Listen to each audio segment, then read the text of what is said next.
যে রাগের মাথায় তালাক দিলে তালাক হয় না। আচ্ছা, তালাক কেউ মহব্বত করতে করতে দেয়?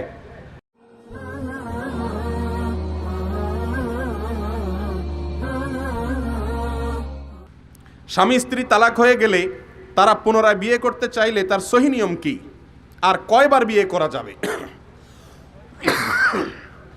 এটা ভেরি করবে যে তালাকটা কিভাবে হচ্ছে, সেটার উপরে ভিত্তি করে। ধরেন কথার কথা, তালাকটা যদি একবার হয়, ফার্স্ট টাইম তালাক হয়, তাহলে তো দ্বিতীয় দফা নির্দিষ্ট টাইমের ভিতরে বিবাহই লাগবে না, শুধু মুখে প্রত্যাহার করে নিলেই ফেরত নিতে পারবে। দ্বিতীয় দফায় যদি আবার তালাক দেয় কখনো, তাহলেও আবার ওই নির্দিষ্ট মেয়াদের ইদ্যত পালন হওয়ার আগে 3 মাস যাওয়ার আগেই ফেরত নিতে পারবে। 3 নম্বর বার যদি তালাক দিয়ে দেয় তাহলে আর ফেরত নেওয়ার কোনো সুযোগ নাই, আর ফেরত নিতে পারে, এমনকি নতুন করে বিয়ে করলেও হবে না। 3 নম্বর তালাক হয়ে গেলে নতুন করে বিয়ে করলেও আর নেওয়া যাবে। ভাইরা আমার, তালাক নিয়ে ওয়াজ হওয়া দরকার ঘন্টাকে ঘন্টা, ঘন্টাকে ঘন্টা তালাকের ওয়াজ হওয়া দরকার। বিয়ের ওয়াজ বাদ দিয়ে আগে তালাকের ওয়াজ করা দরকার। যুবকরা বিয়ে করার আগে তালাকের মাসালা আগে ভালো করে জেনে নেবেন, কারণ আন্দাজে আন্দাজে তালাক তুলাক মাইরা এরপর আইসা বলবেন শেখ হুজুর ভাই তালাক দিয়ে আসছি, মায়ের ছাড়া তখন আর কোনো উপায় থাকবে না। কারণ ছুরি ঢুকাই দিয়ে এরপরে বলবেন জিব্বা কামড়াবেন, সরি আমি রাগের মাথা বলে ফেলছি। আবার অনেক জায়গায় দেখবেন লেখা থাকে অনেক সাইনবোর্ডে যে রাগের মাথায় তালাক দিলে তালাক হয় না। আচ্ছা, তালাক কেউ মহব্বত করতে করতে দেয়? আপনাদের এলাকায় প্রেম প্রীত করতে করতে তালাক দেয় কেউ বলে? আরে ভাই, তালাক দেয়ই তো রাগের মাথা। তো রাগের মাথা তালাক না হলে দুনিয়াতে আর কোনো তালাকই কি হবে না। খবরদার, তালাক একটার বেশি দেওয়া উচিত না, জায়েজ নাই, গুনাহ। তালাক একটা দিতে হয়, একাধিক না। এরপরে সুযোগ দিতে হয়, তাহলে সেই তালাক দেওয়ার পরে ফেরত নেওয়ার সুযোগ থাকে। আমাদেরকে শয়তান এমন মূর্খতার ভিতরে ডুবাই রাখছে, বউর উপরে রাগ উঠলে একসাথে 3,000 3 লাখ তালাক, বউরে তালাক, বউর 14 গোষ্ঠী সহ তালাক দেয়। এগুলা ধরে হাড্ডি গুঁড়া গুঁড়া করে দেওয়া উচিত। এগুলো অন্যায়, এগুলো হারাম কাজ।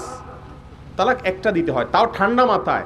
তালাক আসলো আর হুট করে দিয়ে দিলাম তা না, চিন্তা ভাবনা করতে হয়, পরামর্শ করতে হয়, আলেমদের কাছে যেতে হয় যে আমি আসলে স্ত্রীকে রাখতে চাচ্ছি না বা রাখতে পারতেছি না, বা আমাদের বনিবনা হচ্ছে না। আল্লাহ রাব্বুল আলামিন এর কাছে সবচেয়ে অপছন্দনীয় কাজ তালাক, জানেন আপনারা? সবচেয়ে অপছন্দনীয়। যেই পুরুষ কথায় কথায় বউরে তালাকের কথা বলে, এমনকি যে মহিলা কথায় কথায় স্বামীকে বলে আমার ছেড়ে দাও, বাবার বাড়ি চলে যাবো, এদের উভয় আল্লাহ লানত প্রাপ্ত। আল্লাহ তাদেরকে সন্তুষ্ট না। সহিহ মুসলিমের একটা হাদিস শুনেন, এক ইবলিসের যে নেতা, সে পানির উপরে, সমুদ্রের উপরে তার সিংহাসন বসা, এবং প্রতিদিন ইবলিসের ছাপনা সব ছেড়ে দেয়, যা গোটা নাটোর জেলার ঘরে ঘরে যা আকাম কুকাম করে আয়। সারাদিন ঘুরা ঘুরা আকাম কুকাম করে সন্ধ্যা যখন ফিরে আসে, দল নেতা জিজ্ঞাসা কি কাম করে আইসোস?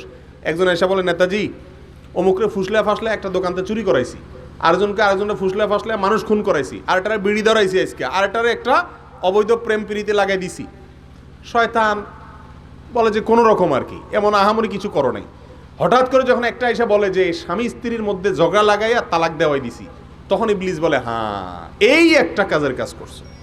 তাহলে বোঝা গেল যে স্বামী স্ত্রীর মধ্যে বিচ্ছেদ এটা অত্যন্ত জঘন্য একটা কাজ, একান্ত প্রয়োজন না হলে তালাক দেওয়া উচিত না। আল্লাহ আমাদেরকে বুঝার তৌফিক দান করুন। ধৈর্যশীল হবেন, যেমনে সামনে তালাক মুখ দিয়ে বাইর করবেন না। বাইর করলে কিন্তু 3টা জিনিস মুখ দিয়ে বাইর করলে কিন্তু হয়ে যায়, আপনি পরে কান্দাকাটি করে লাভ হবে না। যেন সাবধান, তালাক উচ্চারণ করার আগে বহুতবার ভাববেন। সন্তান অসুস্থ থাকলে কোনো মানত করা যাবে কিনা, এবং করলে তা যদি জানের বদলে জান দেওয়া হয় তাহলে তা করা যাবে কিনা? সন্তান অসুস্থ থাকলে মানত করা যাবে, যে কোনো বিপদে মানত করা গুনাহের কাজ না। তবে মানত না করে এমনি আল্লাহর রাস্তায় দিয়ে দেওয়া উচিত। আপনার ছেলেটা অসুখ হয়েছে, আপনি বললেন আল্লাহ আমার ছেলেটাকে আগে ভালো করো, তুমি ভালো করলে আমি একটা ছাগল কোরবানি করে দেবো, বা একটা গরিব দুঃখীকে একটা ছাগল দিয়ে দিব, জবাই করে মানুষের গোশত খাওয়া দেবো।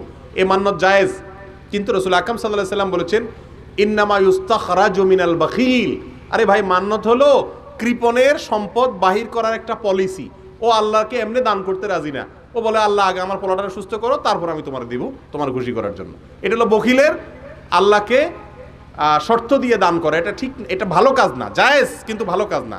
ভালো কাজ হলো আল্লাহ আমি দান করলাম, তুমি আমার বাচ্চার বিপদ দূর করে দাও, আগে দান করে তারপর দোয়া করো, এটা হলো উত্তম। তবে মান্নত করলে সেটা কি হবে না, হারাম হবে না।